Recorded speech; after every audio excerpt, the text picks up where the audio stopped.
Good evening, everyone, and welcome to Catholic Theological Union. I'm Sister Barbara Reed, President of CTU, and it is my great pleasure to welcome you to the second of this year's Holocaust Remembrance Lecture Series.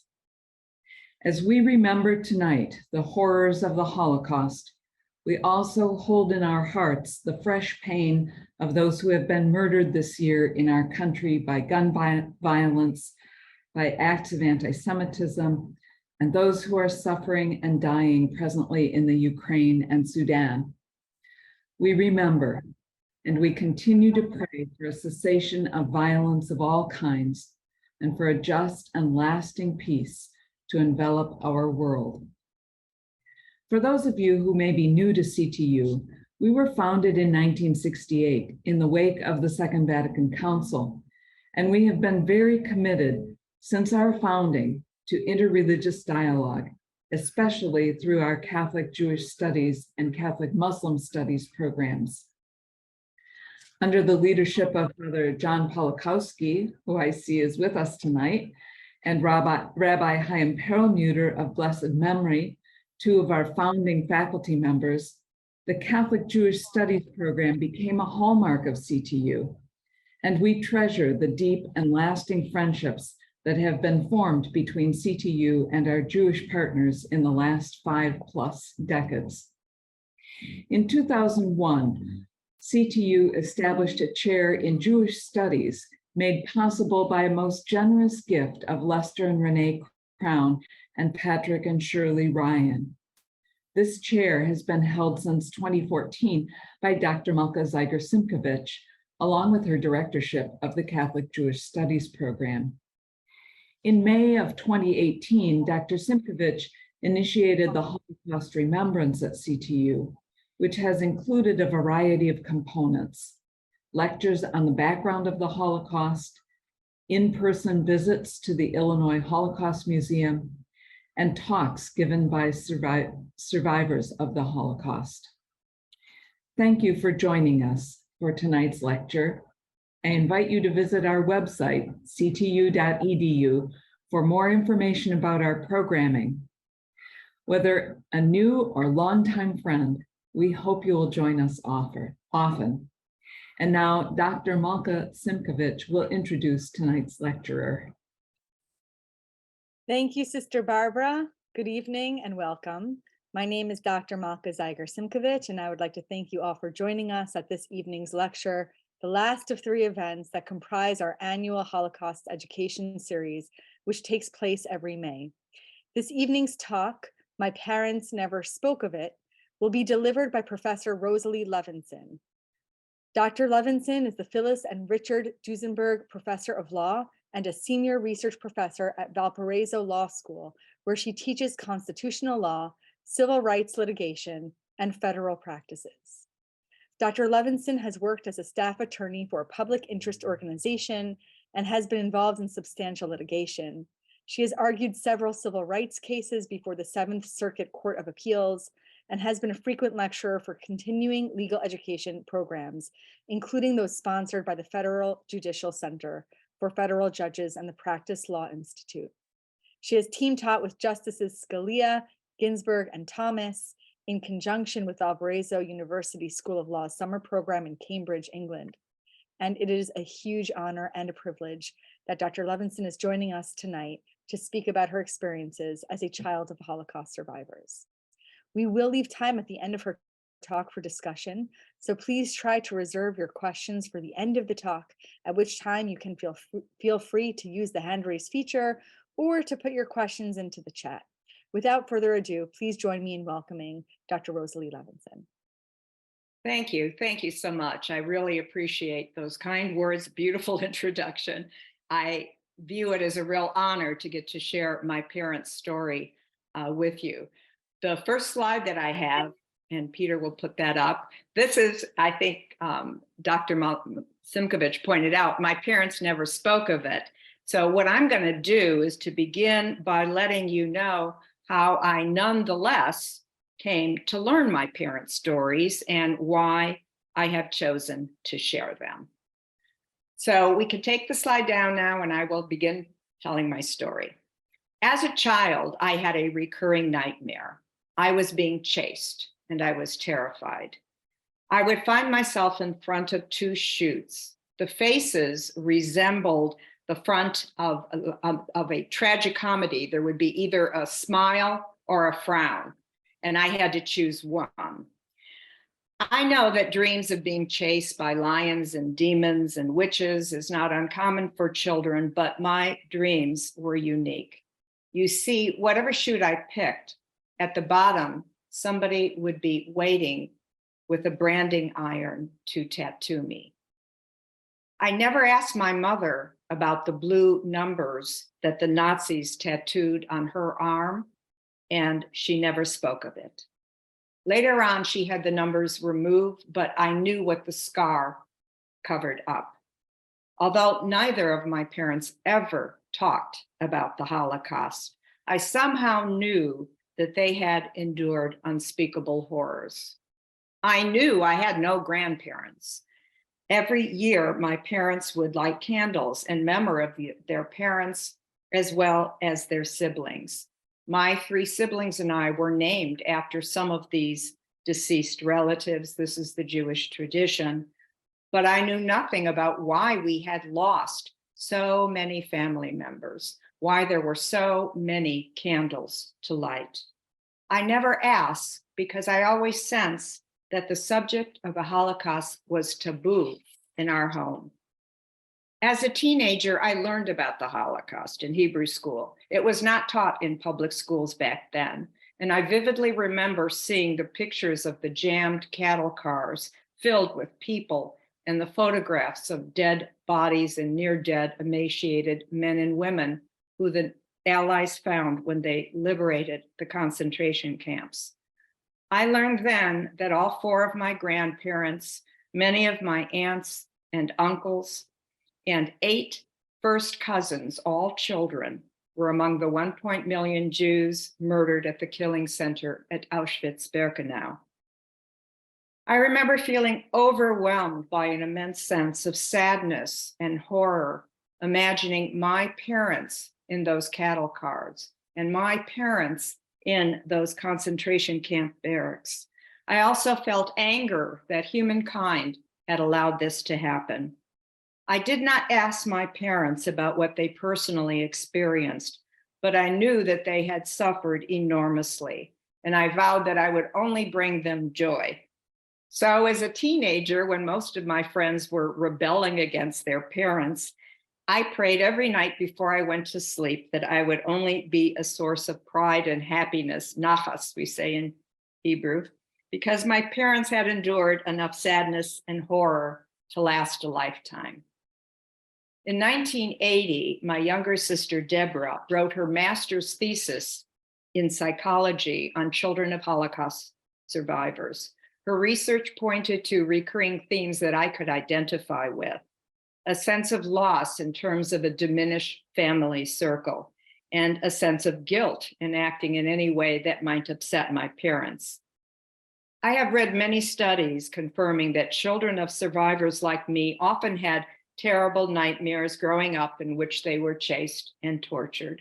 And as adults, many continue to suffer from debilitating anxiety and depression, some having apparently internalized the PTSD trauma of their parents. It is transmitted without words, the studies show. Some of the children, including my older sister, Margaret, were born soon after the war in a displaced camp in Europe to parents who were physically and emotionally damaged, who had just lost most of their family, and whose futures were uncertain. Not too surprisingly, the studies show that these children were most likely to suffer from phobias and other serious psychological problems. Many children and survivors demonstrate this increased sensitivity and vulnerability to stress, but interestingly, also an extraordinary resilience, a coping mechanism that helps them face life's challenges with strength and determination. I firmly believe that the resilience gene I inherited probably saved my life. At age 52, I was diagnosed with acute myeloid leukemia and given 4 months to live. For the next 3 years, I underwent many rounds of chemotherapy and ultimately a life-saving stem cell transplant. I distinctly remember lying in my hospital bed, struggling to stay alive after my kidneys stopped functioning. I truly felt the shadow of death, but I was able to muster new strength by remembering what my parents had endured. They had lost their loved ones and they were surrounded by people who were trying to torture and kill them. I was surrounded by my family who loved and encouraged me. I had so much to live for. Surely I could fight this. Plus, I could not bear the thought of my parents having to endure the death of yet another loved one. So it was not until both my parents passed away that at age 62, I finally learned their stories. Next slide, please. In the mid-1990s, my parents were among the 50,000 Holocaust survivors and eyewitnesses who gave their testimony to the survivors of the Shoah Visual History Foundation. Shoah is the Hebrew word for the Holocaust. It means catastrophe. This was a project spearheaded by Steven Spielberg, who produced one of the more poignant accounts of the Holocaust, Schindler's List. My parents never let us watch their Shoah tapes. It was only after my father passed away in 2010 that I found the recordings in their home. If you look at the words at the bottom, it says, "So generations never forget what so few live to tell." Thank you. You could take that down now. In the last few years before he died, my father volunteered to go to schools to tell his story.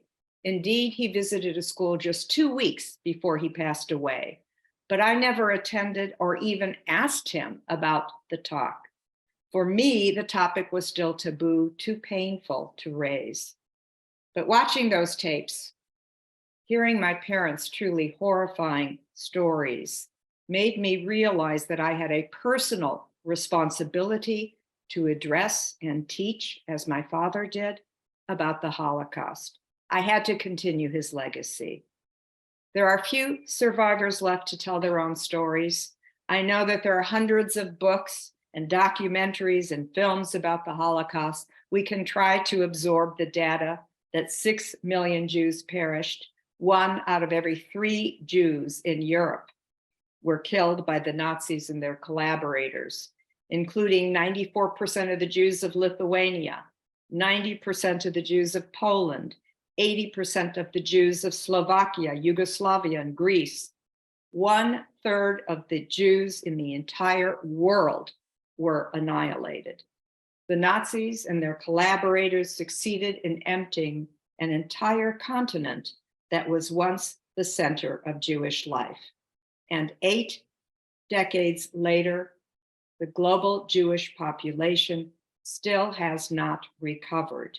The Jewish population today is less than it was in 1939. But the enormity of these figures is simply too great to comprehend. 6 million is an abstract number that numbs rather than sensitizes. So I want you to think of every Jewish person that you know, friends, teachers, doctors, as well as Jewish actors, comedians, journalists, directors, scientists, musicians, members of Congress, and justices of the United States Supreme Court, and then imagine that every one of them and their entire families, indeed every single Jew in the United States, is rounded up and murdered. You see, the Jewish population in this country today is just a little over 6 million. So imagine that every one of them is condemned to die. This can only begin to capture the Holocaust, the mass slaughter and persecution of the Jewish people. I have come to believe that it is only through personal stories that this enormous tragedy can begin to be understood, and that children of Holocaust survivors like myself are uniquely situated to do this. By telling our parents' stories, we can show that the victims of the Holocaust were real people who had real lives that were utterly destroyed solely because of their Jewish heritage. 6 million individuals were murdered, including over 1.5 million innocent children. Just think of all the books and poems that were never written, the medical cures that were never discovered because of this devastation. And remember that those few who survived, like my parents, were subject to unspeakable horrors that tragically affected not only themselves, but also the lives of their children. It has taken me many years to address the it. My parents never spoke of it. I tell my parents stories because now more than ever, the tragedy of the Holocaust needs to be retold. Sadly, the Holocaust did not end genocide and ethnic cleansing. Kosovo, Bosnia, Myanmar, Darfur, Cambodia, Rwanda, and now Ukraine demonstrate this. The human motivations that helped create the Holocaust, fear, envy, sadism, hatred, and ignorance, are still present and on the rise throughout the world. We live in a toxic environment where hatred, bigotry, and polarization are all too prevalent. Over the past few years, acts of anti-Semitism have surged in the United States and throughout the world. The Anti-Defamation League recently reported that in 2022, there were 3,697 incidents in this country targeting Jews and Jewish institutions, the largest number ever recorded in the more than 40 years since data has been kept. Attacks on synagogues, Jewish schools, and Jewish community centers increased 12%, and that followed a 60% jump in 2021. Incidents in grades K through 12 went up 49%, and there was a 41% increase on college campuses. On average, 10 anti-Semitic incidents were reported every day in the United States. Jews are the target of 55% of all religious hate crimes, even though we make up only 2.4% of the population. Indeed, 1 in 4 Jews in the United States reported experiencing anti-Semitism last year, either in person or online. Next slide, please. In a sense, I am grateful that my parents were not alive to see this 2017 alt rally in Charlottesville, Virginia, where white supremacists gave Nazi salutes, wore swastika pins, waved swastika flags, and carried signs declaring Jews are Satan's children. And in 2018, we of course witnessed the deadliest attack on the Jewish community in this country's history, when a gunman walked into the Tree of Life synagogue in Pittsburgh and opened fire on worshipers, killing 11 and wounding others while shouting the words, "All Jews must die."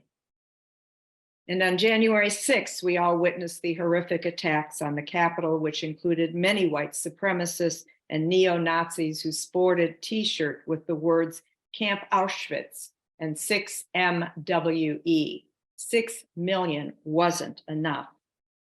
Not so long ago, no American would have displayed his anti-Semitism so openly, but today many do so proudly. Sadly, anti-Semitism has become normalized because of its adoption and tolerance by prominent figures, including Donald Trump and his dining companion, Kanye West, who praises Hitler and denies the Holocaust, and white supremacist Nick Fuentes. Last November, a shocking number of candidates running for office openly espoused anti-Semitic tropes of Jews being all-powerful puppeteers, controlling finance, the press, the media, and the government. Jews are accused of being responsible for everything that goes wrong in this country, from 9/11 to inflation to the pandemic.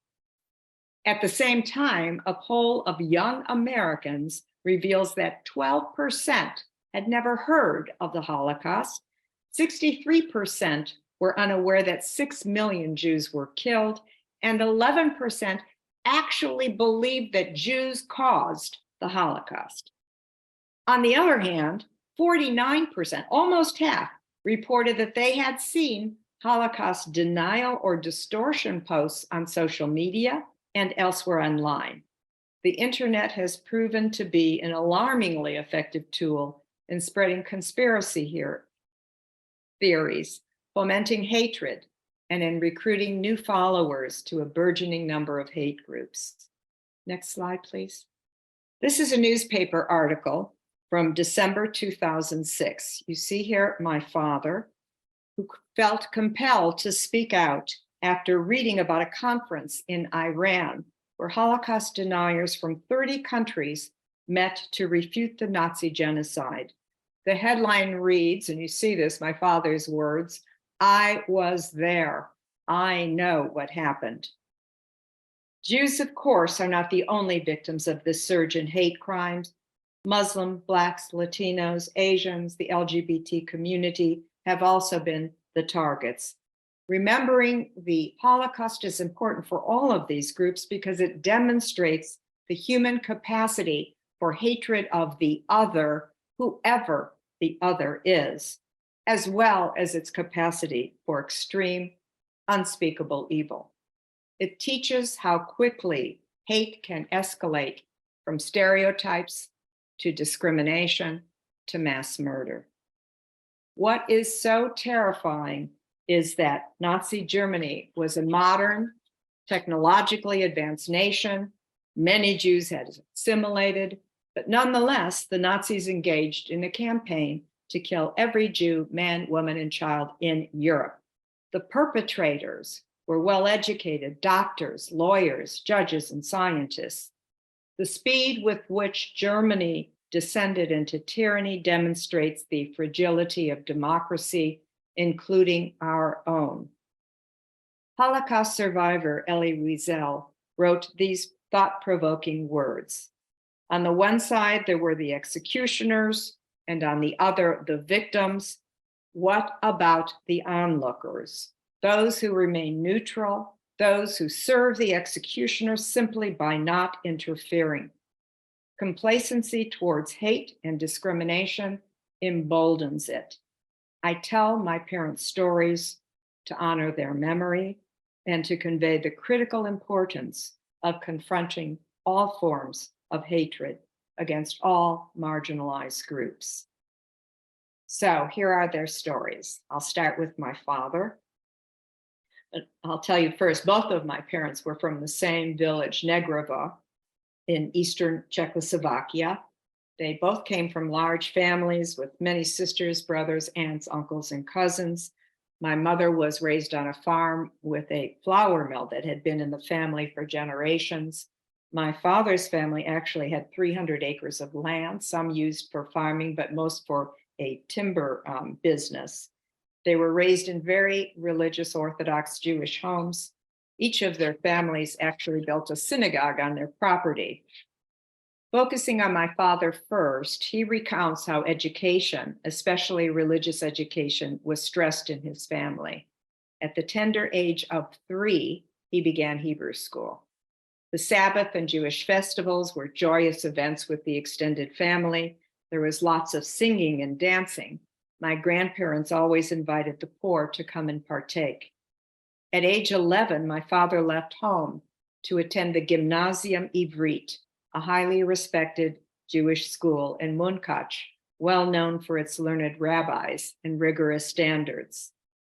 6 years later, at age 17, he was forced to leave school. In September of 1938, Germany seized the western region of Czechoslovakia, the Sudetenland, and in November of that year, it turned over the eastern part where my parents lived to Hungary. Soon after my father returned home from school, the Jews were required to wear yellow armbands. You see them in this slide, so they could be easily identified. Jews were targeted for harassment and beatings in the street. Hungarian police would randomly visit Jewish homes and beat up family members for no reason. German records document that during the summer of 1941, 20,000 Jews from my parents' homeland were rounded up and shipped to Poland, where they were machine gunned and buried in mass graves. This was going on all over Europe. In the year 1941, 1.3 million Jews were killed by the Einsatzgruppen, the mobile killing machines. Jewish soldiers who fled the Polish army told my father's family about the mass deportation and execution of Polish Jews, but no one had any idea of the magnitude of the persecution. In September of 1943, my father, who had just turned 21, was conscripted into the Nazi-controlled Hungarian army. Like all young, able-bodied male Jews of this region, he was assigned to a special slave labor Arbeit or work battalion. He dug trenches, planted mines, and built military bunkers for 15 hours every day. Many men were killed planting the mines. My father talks about his own close brush with death. Food was meager, and the punishment was swift and cruel for anyone who could not keep up. They were hung by their feet, beaten until they lost consciousness, then splashed with cold water and beaten again. In the spring of 1944, the German Gestapo arrived. My father's platoon was loaded into boxcars. An SS soldier ordered my father to stand in the doorway while he sadistically slammed the door on my father's face, permanently blinding him in his left eye. Upon arriving in Poland, the battalion was assigned to build bridges. Their daily food consisted of soup made from potato scraps and a piece of black bread. In the fall of 1944, as our Russian allies began their advance, the SS transported the remnants of my father's brigade to the Austria-Hungary border.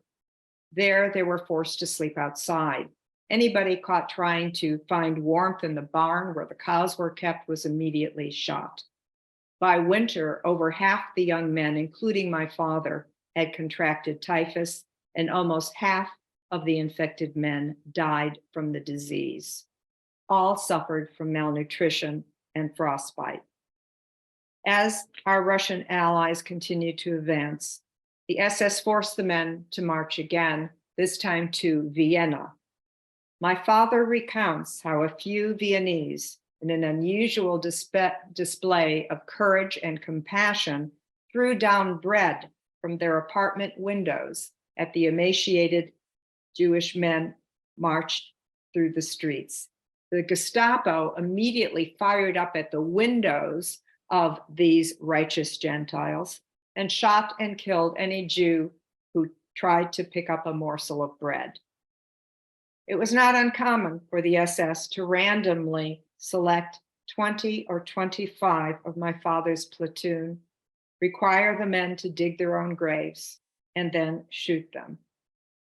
And as they marched, they were confronted by Hitlerjugend, young teens indoctrinated to believe that Jews were no better than rats who needed to be exterminated. These gangs would stop the men, beat them, and sometimes kill them. Finally, in March of 1944, they arrived at their destination in Austria. Next slide, please. This slide is of Mauthausen. It is a concentration camp that had the highest death rate of any of the so-called work camps. It specialized in working its prisoners to death by forcing them to carry 100-pound rocks up 186 stairs from the granite quarry. There was absolutely no food. My father saw only skeletons. He subsisted on tree bark, grass, and puddled. He watched men and women fall into the latrines and drowned from starvation and exhaustion. But the suffering didn't end there. As the Allies closed in, the Nazis forced the surviving 60,000 men and women at Mauthausen to evacuate. This was later dubbed the Death March, one of many the Nazis imposed on their victims. Over half the men and women could not keep up and they were shot. My father would have been one of them. He could no longer walk, which meant certain death. Another Jewish man, a stranger to him, somehow mustered the strength to put my father on his back and carry him to the next camp. Next slide. In April of 1945, just weeks before the end of the war in Europe, my father arrived in Gunskirchen, a newly constructed concentration camp in Austria. Nazi records confirm that 18,000 men and women were shoved into barracks intended to house 300 people. They were given no food. Dozens died daily from disease and starvation. The Nazis would supply a small amount of water twice a week, but when the few men strong enough to walk tried to retrieve the water, they would shoot at them. My father's closest friend from his hometown was killed just 4 days before the liberation, trying to get a drink of water. Until the bitter end, the SS continued to take pleasure in torturing and shooting at the Jewish men. My father recounts that when the end was imminent, the Red Cross sent packages intended to sustain the prisoners in the camp, but the Germans kept the food and sadistically gave the men only the tooth powder. I have read the reports and seen the photos taken by the US battalion that liberated Gunskirchen. It describes, and I quote, an absolute hellhole with sick, insane, dying skeletons, bodies lying 3 deep, some alive, but most dead. By this point, my father was too ill to remember much, but he vividly recalls looking up from his bed and seeing Jewish men carrying guns. The SS was nowhere to be seen. It was May 4th, 1945, my father's Liberation Day. He was taken to a hastily constructed Red Cross hospital near Vienna, where he was deloused and treated for severe malnutrition. He had lost over half of his body weight. A few weeks later, the Czech government sent trucks to Vienna to collect the Czech citizens like my father and return them to their homes, but my dad no longer had a home. A Russian family was living in his home, and Russian authorities refused to intervene on his behalf. It was then that my father learned the fate of his beloved family. Next slide. This is a picture of my father's sister, Devorah's wedding. She is there with her husband. My grandparents are on either side. She and her husband, the couple's 2 young boys, my grandparents in this picture, numerous aunts, uncles, and cousins, all perished at Auschwitz. Shortly after returning home, my father found my mother. They met before the war when my father was 15 and my mother was 12. They performed in a play together, and my father often said that he fell in love with her at first sight. He was elated that she was among the very few of their village who had survived. I will now tell you her story. The next slide shows my mother after the war. She has, as you'll hear, no photos of her at all. And this is when she got to the United States. My mother describes her childhood as idyllic and innocent. She was the youngest of 5, 3 older sisters and a brother. Because of the large age gap between herself and her siblings, she readily admits that she was spoiled. In particular, she had a special relationship with her father, who doted on her. Her older brother, Daniel, moved back into the home together with his wife and 2 young children, to help run the family's business. Daniel's son and daughter became my mother's companions, and they filled the home with laughter and happiness. My mother's older sister, Esther, married and had 4 little girls, and they all came home to celebrate the Jewish holidays. Every Sabbath was joyful, filled with singing and dancing. My mother said she saw no anti-Semitism as a child. She recounts that the Jews got along well with their Christian neighbors, and all the children played together in public school. My grandfather was loving and generous to everyone. My mother recalls when he arranged and paid for the funeral of a Christian neighbor. But all of this came to an abrupt halt in the fall of 1939, when Nazi-controlled Hungary occupied her village. My mother had just turned 14. Everyone was forced to wear yellow armbands and later Stars of David. The Jewish children, like my mother, were kicked out of the public schools. Jews were not allowed to own businesses or really to go into most public places. There were rumors about Jews being persecuted and deported, but my mother's father assured her that they had nothing to fear. This would all blow over like the many pogroms, the organized massacres of Jews that erupted from time to time in Russia and Eastern Europe. She specifically remembers her father telling her that as long as FDR is the president of the United States, nothing bad would happen to the well-respected Jews in the community. Only after the war did she learn that in June of 1939, the SS St. Louis, a ship carrying 1,000 Jewish refugees fleeing Nazi Germany, was turned away by our country as well as by Canada and Cuba. The refugees were forced to return to Europe, where they faced near certain death. In 1941, my mother's beloved brother Daniel was conscripted into the Hungarian army. Shortly thereafter, the family received a postcard informing them that Daniel was missing in action. Only after the war did my mother learn the terrible truth that her brother, together with over 100 other young Jewish men, were forced into a barn that the Gestapo set afire, burning to death all its occupants. For my mother, the real nightmare began in April 1944. She was 18 years old. She and her family were leaving synagogue after Passover services. Hungarian soldiers ordered them back into the synagogue, where they were kept overnight.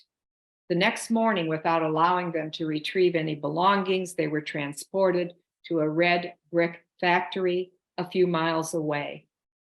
They remained there for several weeks, sleeping on concrete floors with no bathroom facilities, barely enough food to survive, and no explanation of what was going to happen to them next. My mother remembers the constant din of crying and wailing. At one point, my mother's parents tried to escape with their 2 young grandchildren. They had heard that the young, able-bodied adults and teenagers like my mother would be sent to work for the Nazis, but that the elderly and the children would be killed. Of course, they were caught and returned that same night, my grandfather severely beaten. My mother remembers that this was the moment that she entered into a state of shock and numbness that would continue throughout her ordeal. After a few weeks, the transportation from the red brick factories to Auschwitz began. Nazi records indeed document that over the last 10 days in May of 1944, 29,000 Czech and Hungarian Jews from this region were loaded into 9 cattle cars, over 3,000 in each. My mother recounts that they were given no food and only one bucket of water per boxcar. There was no place to relieve oneself, nor barely enough air to breathe. My mother later learned that her grandmother was among the thousands who perished in these boxcars. Next slide. After a hellish 3-day journey, they arrived in Auschwitz. The sign reads, Arbeit macht frei. Work will free you. But deadly gas, not work, awaited the vast majority of the arrivals. My mother described the overwhelming stench of burning flesh from the crematoria, and also from large outside fires where bodies were being tossed because there were too many of them for the ovens to handle. She watched in horror as Jews were thrown alive into the ovens because the gas chambers were full. The sound of people screaming out in agony never ended. My mother vividly remembered seeing the infamous Dr. Mengele, the angel of death, notorious for performing cruel experiments, medical experiments on his victims. He was waiting on the platform, and he directed the new arrivals to proceed to the right or the left. My mother saw her mother, her sister-in-law, and her precious niece and nephew, her childhood companions, directed to the left. They were gassed and cremated that same day. My mother and her older sister were directed to the right.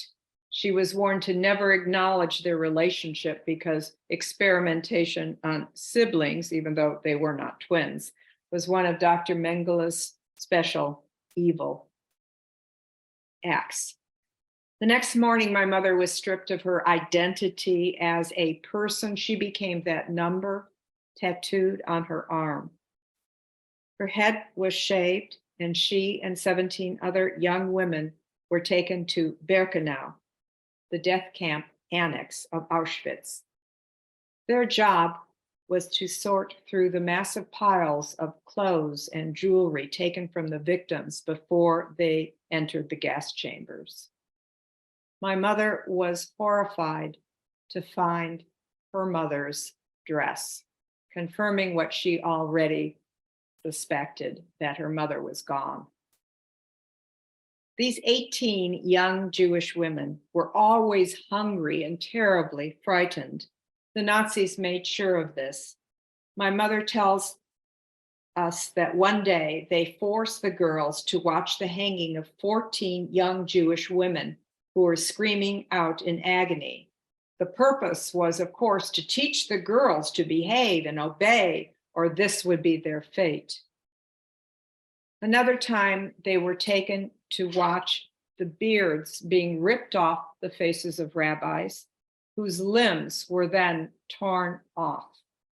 These displays of shocking, barbaric cruelty formed the nightmares that haunted my mother throughout her life.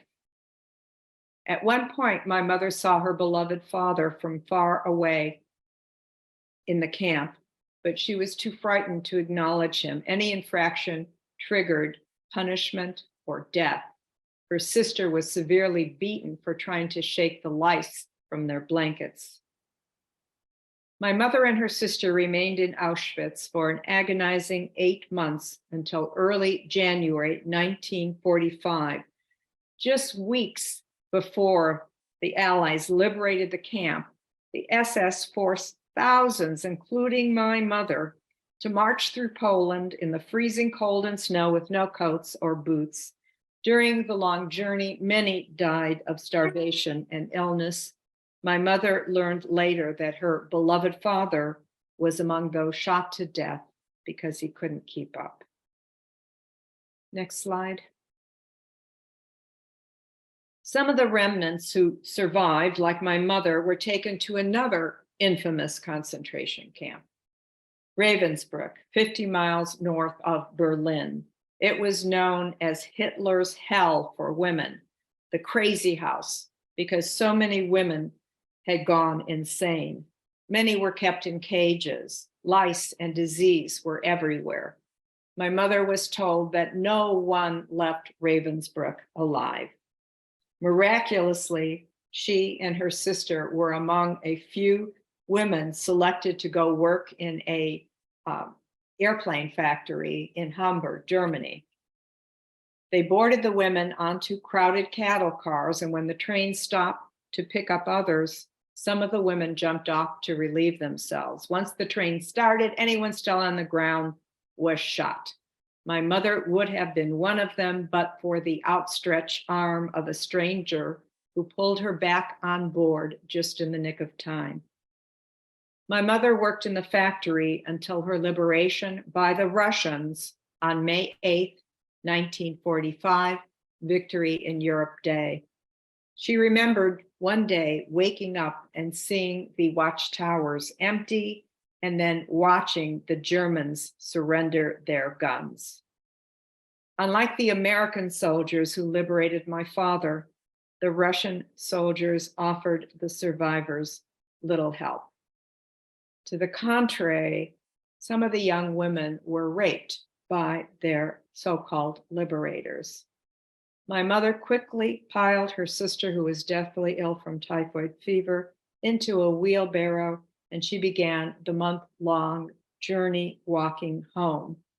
Both she and her sister each weighed just 60 pounds. Both were severely physically and emotionally damaged. The only thing that kept them alive was the hope of possibly finding some family members. Finally, they crossed the border into Czechoslovakia and made their way to their hometown. It was then that my mother learned that most of her beautiful family was gone. In addition to her parents, her grandmother, her brother Daniel, his wife, and their 2 children. She learned that her older sister Esther, Esther's husband, and their 4 little girls were all murdered. The Russians had seized her home. She was unable to retrieve even a single photograph of her parents and siblings. Her past had been obliterated. My parents' stories painfully demonstrate the human capacity for extreme, unspeakable evil. I hope that by hearing their stories, you will find the strength and resolve to show greater respect and compassion for all those who are the hard target of hate in our world today, and that you will speak out so that the it will never happen again. I hope you will also learn from my parents' story, a lesson in perseverance and resilience. My parents were teenagers when the Nazis invaded and destroyed their lives. Despite the unspeakable horrors they experienced, they were able to start over, to marry, to have children, and to provide a loving home for their family. I will end with this next slide. This is a photo of my parents celebrating their 25th wedding anniversary. My mother and father did not allow hatred, bitterness, or revenge to dominate their lives. They rose above it. Their strength and courage continues to inspire me to tell their stories that they never spoke about. Thank you for listening.